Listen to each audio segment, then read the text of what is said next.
आए फरिश्तगान, खुदावंद ही की तमजीद और ताजीम करो। खुदावंद की ऐसी तमजीद करो जो उसके नाम के शायां है। पाक आराइश के साथ खुदावंद को सिजदा करो। खुदावंद की आवाज बादलों पर है। खुदाए जुल जलाल गरजता है। खुदावंद दलदार बादलों पर है। खुदावंद की आवाज में कुदरत है। खुदावंद की आवाज में जलाल है। खुदावंद की आवाज देवदारों को तोड़ डालती है, बल्कि खुदावंद लुबनान के देवदारों को टुकड़े टुकड़े कर देता है। वो उनको बछड़े की मानिंद लुबनान और सिरियून को जंगली बछड़े की मानिंद कुदाता है। खुदावंद की आवाज आग के शोले को चीरती है। खुदावंद की आवाज बयाबान को हिला देती है। खुदावंद कादिस के बयाबान को हिला डालता है। खुदावंद की आवाज से हिरनियों के हमल गिर जाते हैं और वो जंगलों को बेबाक बेबर्ग कर देती है। उसकी हैकल में हर एक जलाल ही जलाल पुकारता है। खुदावंद तूफान के वक्त तख्त नशीन था, बल्कि खुदावंद हमेशा तक तख्त नशीन है। खुदावंद अपनी उम्मत को जोर बख्शेगा। खुदावंद अपनी उम्मत को सलामती की बरकत देगा। खुदावंद के नाम की तमजीद और बड़ाई हो। उसका शुक्र हो जिसने मुझ पर रहम किया है कि आप सबके साथ एक बार फिर खुदा के पाक कलाम की तलावत कर सका और आपके साथ मिलकर खुदा के पाक रूह की मदद से खुदा के कलाम की कुछ ऐसी बातों पर गौर करेंगे, ध्यान करेंगे जिनका याद रखना बहुत जरूरी है। खुदा रहम करे मुझ पर, मेरे मुंह की बातें और मेरे दिल के ख्याल उसकी पसंद के मुताबिक हों। अगर जिसको आज उसने बरकत देनी है उसके पाक रूह की मदद से उसका दिल खुल जाए और कलाम उसकी जिंदगी में उतर आए और वो कह सके मुबारक था वो दिन जब मुझे खुदावंद की आवाज सुनाई दी। मेरा सभी कुछ बदल गया।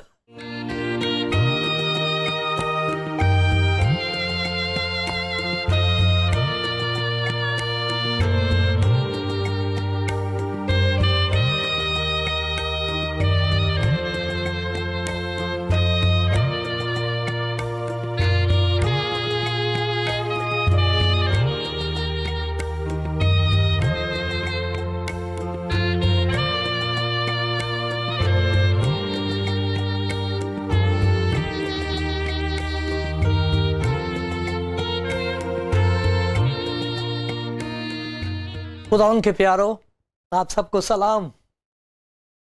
आप सब जो अपनी जिंदगी में ये फैसला कर चुके हैं कि हम सच्चाई को जानेंगे और सच्चाई के पीछे चलेंगे। हमारा नस्बुल ऐन, हमारी जिंदगी का मकसद यही होगा कि हम रोशनी में चलें, तारीकी के कामों को छोड़कर खुदा की आवाज को सुने और जो कुछ वो फरमाए हम उसे यूं कहें, खुदावंद फरमा के तेरा बंदा सुनता है। खुदावंद कह दे क्योंकि तेरी बंदी सुन रही है, मैं सुनूंगा। जैसे खुदा के बंदे ने कहा है, मैं सुनूंगा कि खुदावंद खुदा क्या फरमाता है। मैंने आपके सामने जबूर 19 में से पढ़ा और खुदा के कलाम के बारे में हमने देखा, सुना।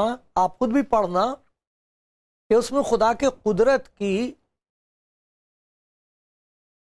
वो बातें बताई गई हैं जो हौलनाक है, दहशतनाक है। खुदा के कलाम की आवाज, कोई ठहर नहीं सकता उसकी आवाज के सामने।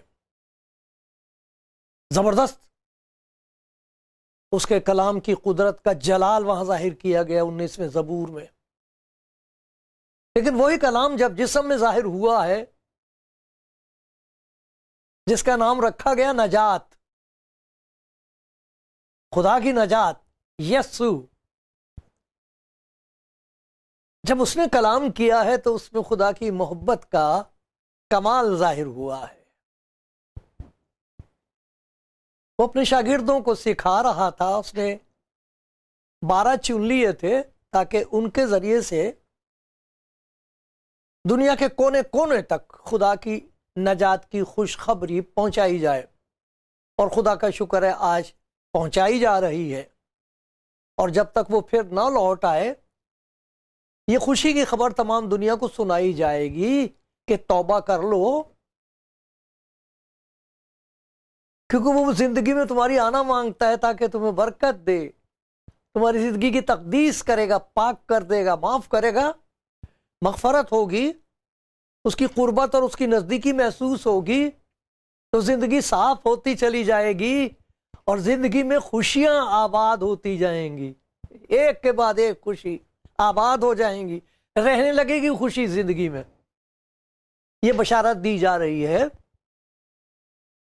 ये भूल जाओ कि लोग क्या कहते हैं, मुखालफत करते हैं, क्यों करते हैं, इसे जाने दो। खुदा का शुक्र इस बात के लिए हो कि जितनी ज्यादा मुखालफत हो रही है खुदा यीशु मसीह की, उतने ही ज्यादा मोजज़ात हो रहे हैं उसकी मोहब्बत के। इतनी मुखालफत यीशु मसीह की हुई है और क्या क्या उसके लिए ना कहा गया और क्या कुछ कहा जा रहा है। हम लोगों की सुने, बेहतर यह है कि हम उसकी सुने। और वो जो ये फैसला करते हैं कि हम खुदा यीशु मसीह के पीछे चलेंगे, कुछ ऐसे जो मसीही घरों में पैदा हुए हैं और अब उन्हें होश आई है, और वो फैसला करते हैं कि हम कहां थे, हम क्या कर रहे थे, हमने क्या किया अपनी जिंदगी का, तो वो तौबा कर रहे हैं। खुदा का शुक्र उन सब के लिए। ऐसी गवाहियां हैं, बहुत गवाहियां जो कहते हैं, मैं उनमें से एक हूं, मसीही घर में पैदा हुआ था, लेकिन मसीह के साथ तो कोई ताल्लुक नहीं था, बस यही था कि अच्छा लड़का बनो भाई, मामा पापा की इज्जत करो, ये सब कुछ था। लेकिन बात तो जब है ना, जब हमारा उसके साथ ताल्लुक हो, हम भी कह सकेंगे जिसका मैंने यकीन किया उसको मैं जानता हूं। सो खुदा का शुक्र हो कि लोग सुन रहे हैं और आज आप सुन रहे हैं। जो कुछ आप सुनेंगे उसमें खुदा के कलाम की मोहब्बत की मिठास आपको मालूम होगी। दिल चख के कहेगा, रूह चखेगी और कहेगी इसकी मुझे जरूरत है। देखो, यूहन्ना की इंजील में खुदा यीशु मसीह अपने शागिर्दों को तैयार कर रहा है और उन्हें सिखा रहा है ताकि वो ये याद रखें कि उसने क्या कहा है। दुनिया वाले क्या कहेंगे, क्या कहते रहे हैं, आज क्या कह रहे हैं, ना उनका भला होता है उससे, ना किसी और का होगा। लेकिन खुदावंद ये चाहता है कि हम उसकी सुने। सुनो, खुदावंद फरमाता, जिसके सुनने के कान हो वो सुने। सुनो मेरे प्यारे भाई, प्यारी बहन, सुनो। यूहन्ना की इंजील का 15वां बाब बहुत खास है, 15-16। इनमें से हम कुछ ऐसी बातें लेंगे जिनमें लिखा हुआ है, कई बार लिखा हुआ, मैंने ये बातें तुमसे इसलिए कही हैं। क्यों कही हैं? मैंने तुमसे कहा है कुछ। क्यों कहा है उसका भी जवाब है। खुदा का शुक्र है वो कलाम मुजस्सम हुआ है, जिस्म में जाहिर हुआ है, उसने हमसे कलाम किया है, और जो कुछ उसने कहा है वो खुदा की आवाज है इंसान के लिए, क्योंकि उसने हमेशा यही कहा है, जो कुछ मैंने अपने बाप से सुना वही तुमसे कहता हूं, ये खुदा का कलाम है। तो देखो यमुना की इंजील में से मैं कुछ आयतें पढ़ूंगा। आपके पास बाइबल है? ले लें, कहीं से ले लें, बल्कि मुश्किल है, अगर बहुत सारे लोग हैं उनके लिए मुश्किल है, नहीं ले सकते। जौन सी भी जबान आप बोलते हैं, हिंदी, पंजाबी, उर्दू, मैं तो उर्दू पढ़ता हूँ, तो देख लीजिए यमुना की इंजील का 15वां बाब निकालिए जरा, उसमें देखो खुदा के कलाम के बारे में क्या बताया गया। खुदा यीशु अपने शागिर्दों से बात कर रहे हैं, और ये आखिरी दिनों की बात है, जब उसने जाना है तो वो अपने शागिर्दों को तैयार कर रहे हैं हमारे खुदावंद। तो उन्होंने शागिर्दों से देखो अपने कलाम के बारे में क्या बात कह दी, कितनी बड़ी बात कह दी, इंसान ऐसी बात कहे। तो यहां से सवाल पैदा होते हैं, शागिर्दों के सवाल दिमाग में, ये ख्याल पे ये है कौन, ये ऐसी बात किस तरह कह सकता है। एक भेद था वो, और फिर आहिस्ता आहिस्ता उन पर खुदा के पाकरू ने जाहिर भी किया कि वो है कौन। अंगूर का दरख्त मैं हूं, मेरा बाप बागबान है, जो डाली मुझ में है और फल नहीं लाती उसे वो काट डालता है, जो फल लाती उसे छांटता है ताकि ज्यादा फल आए। अब ये देखिए क्या लिखा है, अब तुम उस कलाम के सबब से जो मैंने तुमसे किया पाक हो। मैंने कलाम किया तुमसे तो तुम पाक हो गए, ये कैसे हो सकता है? किसी के कलाम में इस किस्म की कुदरत है कि गुनाहगार उसकी आवाज सुने और पाक हो जाए? ये क्या बात कह दी है? उसके कलाम में ऐसी कुदरत, वो कहता और हो जाता है। आपको याद होगा एक कोढ़ी आया था, उसे कहा था कि मुझे इसका तो यकीन है कि तेरे अंदर कुदरत है, लेकिन अगर तू चाहे तभी तो ना, तू चाहता है कि मैं पाक हो जाऊं, अगर तू चाहे तो मैं पाक। उसने कहा पाक हो जा, मैं चाहता हूं, हो गया पाक। ये कैसे हो गया? उसने कह दिया, उड़ जाता रहा। एक और आदमी को, अपाहज को, बेचारे को ले आए थे फालिज के मारे हुए को, उसे कहते तेरे गुनाह माफ हुए, हो गए, कहने से हो गए। वो लोग हैरान थे, हो कैसे, ये हुआ कैसे कि वो अपनी चारपाई उठा के, जैसे 4 आदमी उठा के लाए थे, वो अपनी चारपाई उठा के उनकी आंखों के सामने चला गया, और वो जो एतराज करने वाले थे वो एक दूसरे का मुंह देख रहे हैं, ये क्या हो रहा है?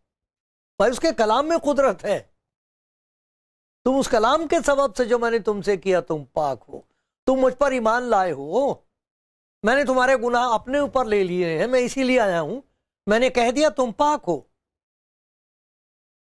पाक कर दिया मैंने तुम्हें, अब तुम खुदा की नजर में पाक हो। ये कैसा कलाम है? फिर एक और जगह कहता है खुदा 7वीं आयत में, मेरी बातें अगर तुम मुझ में कायम रहो और मेरी बातें तुम में कायम रहे तो जो चाहो मांगो वो तुम्हारे लिए हो जाएगा। ये जो मेरा कलाम है, इसकी वजह से तुम मेरे इतने करीब रहोगे कि मैं तुम्हारी बात सुनूंगा, जो कुछ मैं फरमाता हूं वो तुम सुनो, जो कुछ तुम मांगोगे वो मैं दे दूंगा। ये कैसा कलाम है?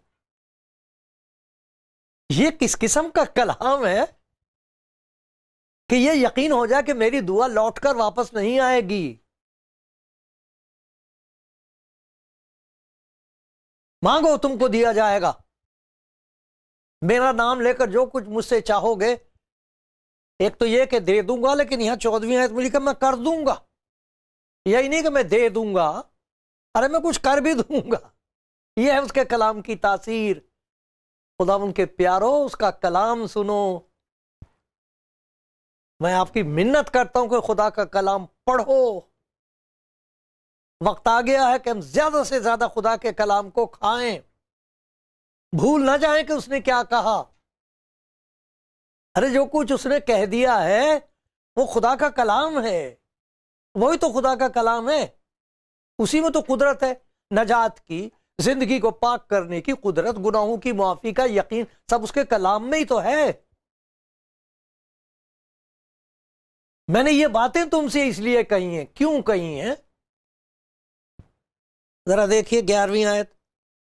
मैंने ये बातें तुमसे इसलिए कही हैं कि मेरी खुशी तुम में हो और तुम्हारी खुशी पूरी हो जाए। इस कलाम के वसीले से जो तुम्हें खुशी नसीब होगी वो खरीदी नहीं जा सकती। तमाम दुनिया हासिल कर ले कोई इंसान, फिर भी उसे वो खुशी हासिल नहीं होगी जो मेरे कलाम की वजह से तुम्हारे अंदर होगी। मेरे कलाम को अपने दिल और दिमाग में बस जाने दो। ये खुशी पैदा करता है, जहां पाकीज़गी पैदा करता है, जहां दुआ में तासीर पैदा करता है, वो तुम्हारी जिंदगी में, तुम्हारी रूह में खुशी पैदा कर देगा। उस खुशी की तलाश में लोग मारे मारे फिरते हैं, सारी दुनिया खरीदते हैं, तख्त कायम करते हैं, बादशाहतें कायम करते हैं, फिर खुशी नहीं मिलती। वो सब खाक मिल जाता है। देखो खुदा का बंदा जबूर की किताब में क्या कहता है, 4था जबूर है, इतनी प्यारी बात वहां पर है, काश के दिल से सुनिए इसे, दिल से सुनिए, क्योंकि हम सबको खुशी की जरूरत है। बड़ी बड़ी मुश्किलों का सामना हम करते हैं जिंदगी में, दुखों की कोई कमी नहीं, दुखों को ढूंढना नहीं पड़ता, हम उनकी आंख से बच नहीं सकते। लेकिन ये क्या लिखा हुआ, तूने मेरे दिल को उससे ज्यादा खुशी बख्शी है जो उनको गल्ले और मैं की फिरावानी से होती है। लोग समझते हैं इस दुनिया की चीजें ऐश के सामान हों तो हम खुश रह सकेंगे, नहीं रह सकते।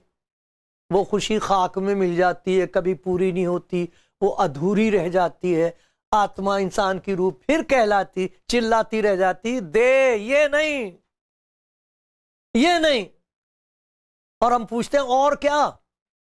कितने लोग बेचारे पूछते, कुछ तो जंगलों में चले जाते हैं ये पूछने के लिए अपनी रूह से कि तू चाहती क्या है, क्या दूं मैं तुझे जिससे तुझे खुशी हो।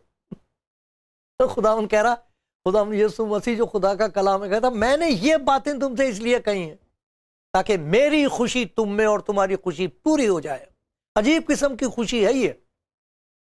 एक खुदा यीशु मसीह का दुश्मन हुआ करता था, बड़ा मुखालिफ, बड़ा दुश्मन। आज भी बहुत से खुदावंद उन्हें प्यार करता है। किसी दिन खुदावंद अपने आप को उन पर जाहिर करेगा, लोगों के वसीले से, किसी ईमानदार के वसीले से। किसी को दुख देगा वो उसके लिए दुआ कर देगा, उस पर उसकी आंख खुलेगी, ये क्या चीज है, ये क्या बात है, इनके पास ये ताकत कहां से, ये माफ कैसे कर सकते हैं, प्यार कैसे कर सकते हैं। उनके वसीले से खुदा उनकी आंखें खोल देगा, तब वो कह सकेंगे, जान सकेंगे खुशी है क्या।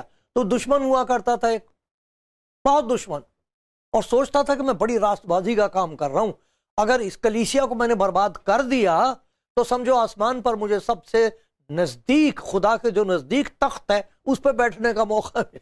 बहुत से लोग अभी भी ऐसे ही सोचते, उनकी नजात का दारो मदार इस पर है कि वो कलीसिया को सताएं।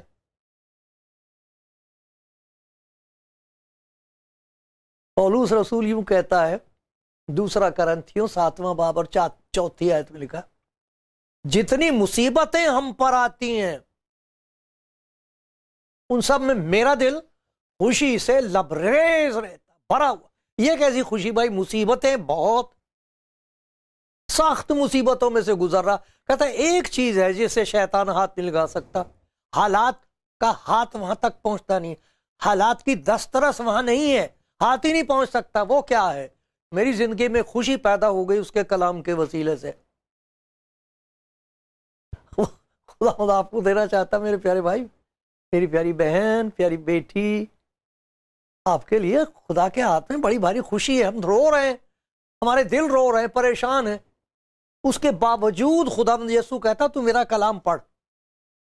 और लोग पढ़ रहे हैं, गवाहियां दे रहे हैं कि हमें तो पता नहीं था, हम तो पढ़ते ही नहीं थे। कहती जब पढ़ना शुरू किया तो उसके पाक रूह ने हमें कुछ ऐसी बातें दिखाई हैं, सारे दुख दूर हो गए। तो खुदा कहता उस कलाम के सबब से तुम पाक हो। उस कलाम की तासीर ये होगी, जब तुम मांगोगे तो यही नहीं कि मैं दे दूंगा, मैं तुम्हारे लिए कुछ कर भी दूंगा। जो हो नहीं सकता, खुदा के सिवा कोई और कर नहीं सकता, वो मैं कर दूंगा तुम्हारे लिए कलाम से। और मैंने ये बातें तुमसे इसलिए कही हैं ताकि मेरी खुशी तुम में हो और तुम्हारी खुशी पूरी हो जाए।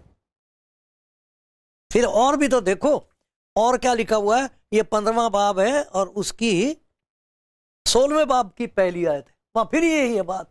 16वां बाब उसकी पहली आयत, और ये लिखा, मैंने ये बातें तुमसे इसलिए कही हैं कि तुम ठोकर ना खाओ, लोग तुमको इबादत खानों से खारिज कर देंगे, बल्कि वो वक्त आता है कि जो कोई तुमको कत्ल करेगा वो गुमान करेगा कि मैं खुदा की खिदमत करता हूं। देखो कैसी अजीब बात है।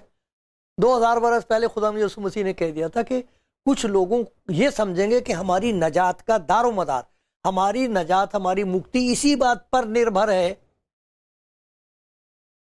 कि यीशु मसीह का नाम लेने वालों को बर्बाद किया जाए।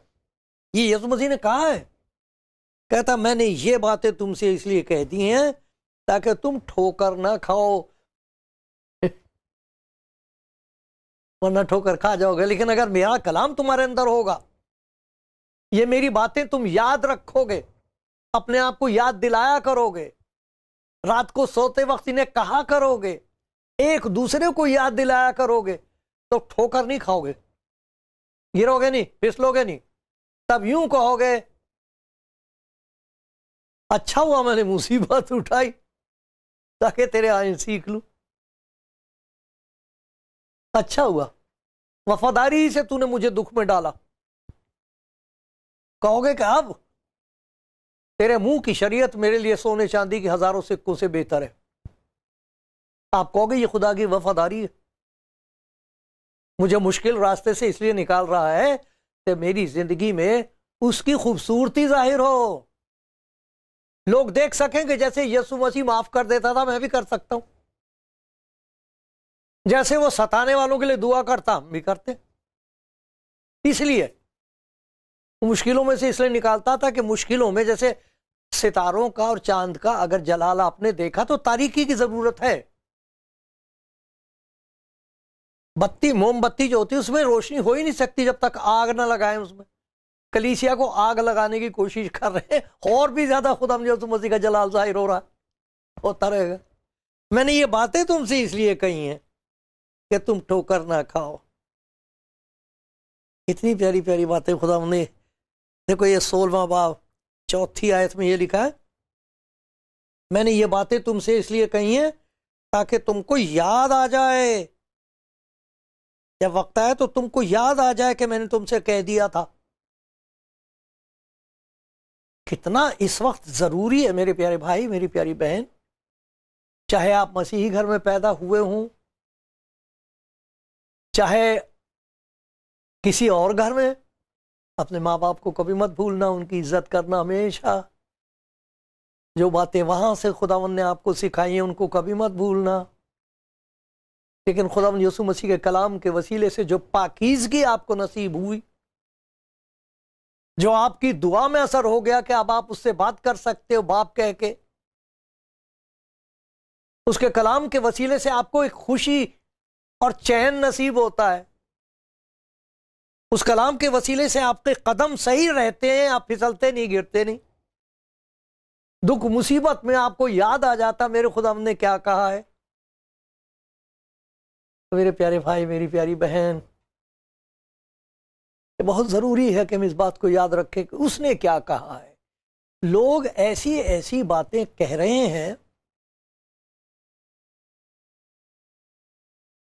जिनका खुदावंद यीशु मसीह के कलाम से दूर का कोई वास्ता नहीं है। उनके अपनी कयास जैसा उन्होंने सोच लिया, समझ लिया है, या खुदा के कलाम के साथ बहुत बुरा सलूक करते हैं बहुत लोग। एक आयत को लेंगे, वो वहीं से ले लेंगे, ये नहीं देखेंगे आगे क्या लिखा है, उससे पहले क्या लिखा था। उसको कहते हैं सियाक व सबाक, कॉन्टेक्स्ट। उसमें से निकाल के जो चाहे मर्जी कह दे, चूंकि उनका सूट बहुत अच्छा है या वो किसी बड़ी टेलीविजन पर है या कुछ और है इख्तियार, वो तो वो जरूरी बात तो नहीं कि वो सच ही कह रहे हैं। अब हो सकता है उनकी नीयत ठीक हो, लेकिन भाई जरूरत इस बात की हो गई है कि हम ये देखें खुदावंद तू क्या फरमाता है। तब खुदावंद ये बातें याद दिलाएगा कि मैंने ये बातें इसलिए तुमसे कही हैं ताकि तुम्हें याद आ जाए। मैंने बता दिया था कि मुश्किलें आएंगी, मैंने बता दिया था कि मेरे कलाम के वसीले से तुम पाक रह सकोगे। जैसे खुदा के बंदे दाऊद ने कहा ना 130 ज़बूर में, मैंने तेरे कलाम को अपने दिल में रख लिया ताकि तेरे खिलाफ गुनाह ना करूं। तो उस कलाम के सबब से जो मैंने तुमसे किया तुम पाक हो। अपनी पाकीज़गी को कायम रखो, सुनते रहो कलाम।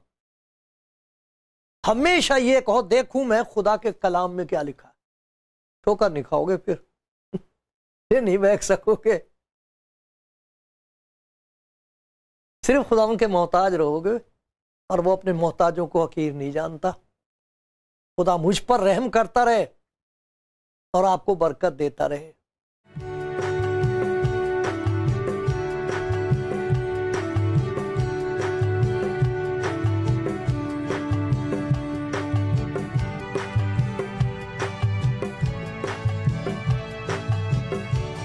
प्यारे भाइयों और बहनों, आप जो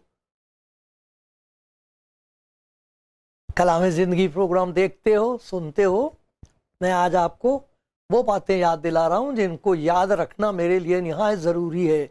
मेरी ज़िंदगी का दारो मदार इसी पर है कि मैं उन बातों को याद रखूं।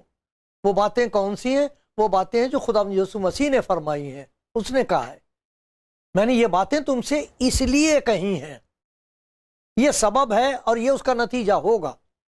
अगर हम उसे भूलेंगे तो भटक जाएंगे,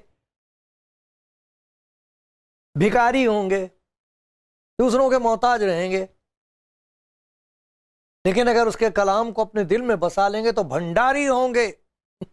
भिखारी नहीं, भंडारी होंगे। हर चीज की इफरात होगी, खुशी की कोई कमी नहीं होगी। गुनाह जिंदगी में आएगा, लौट के आएंगे, रोएंगे, तौबा करेंगे, धुल जाएंगे, खुश रहेंगे। वो खुशी जो इंसान के बयान से बाहर है, वो हमारा हिस्सा होगा। ये मैं याद दिला रहा हूं आपको। और मेरी मिन्नत है कि आप खुदा का कलाम पढ़ना शुरू करें और इस दुआ के साथ शुरू करें कि आए खुदा, ये तेरा कलाम है, मैं नहीं समझ सकती, मैं नहीं समझ सकता, मेरी मदद कर। उसका पाक रूह जिसने ये लिखवाया है, जो असल में इसका लिखने वाला है, इंसान को इस्तेमाल किया है, इसका लिखाने वाला खुदा का पाक रूह है। ये लिखा हुआ बाइबल में, वो खुद आपको सिखाएगा। उसका कहना है मैं तुझे तालीम दूंगा, जिस राह पर तुझे चलना है तुझे बताऊंगा, मैं तुझे सलाह दूंगा, मेरी नजर तुझ पर होगी, तू मेरी तरफ देख, मैं तुझे बताऊंगा, तुझे पता लगेगा मैं तेरी तरफ देख रहा हूं, मेरी बेटी, मेरे बेटे। तो वो सिखाएगा। पढ़ना शुरू कर दो आप खुदा का कलाम, ये कह के क्या है खुदा मुझे बता तू मुझसे क्या कह रहा है। तब वो कहेगा मैंने ये बातें इसलिए तुझसे कही मेरी बेटी, मेरे बेटे। बड़ा फजल होगा आप पर। देखो कितनी प्यारी बात लिखी यहां पर। मसीह के कलाम को, मसीह के कलाम को जो मसीह की जबान से अब तक पहुंचा है, मसीह के कलाम को अपने दिलों में कसरत से बसने दो। कमाल दानाई से आपस में तालीम, नसीहत और अपने दिलों में फजल के साथ खुदा के लिए मज़ामीर और गीत और रूहानी गजलें गाओ। और कलाम या काम जो कुछ करते हो सब यीशु मसीह के नाम से करो, उसी के वसीले से खुदा बाप का शुक्र बजा लाओ। इतना अच्छा हो अगर आज कोई मेरी बहन, कोई बेटी, कोई भाई कि अच्छा मैं खुदा का कलाम पढ़ा करूंगा और खुदा से पूछूंगा तू क्या फरमाता है। वो कहेगा मैंने ये बात इसलिए तुझसे कही है। करोगे ऐसा? भटकोगे नहीं। बरकत पर बरकत नाजिल करेगा वो आप पर। ये उसके कलाम की कुदरत और तासीर है। ये बात सच और हर तरह से कबूल करने के लायक है।